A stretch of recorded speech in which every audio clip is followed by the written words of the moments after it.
3, 2,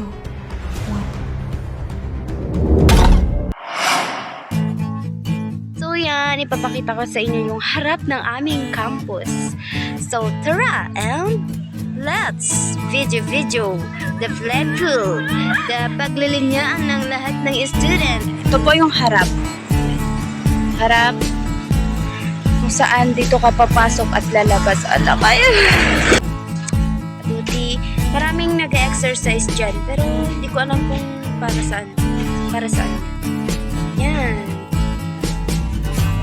So, ayun guys, ipapasilip ko sa inyo ang building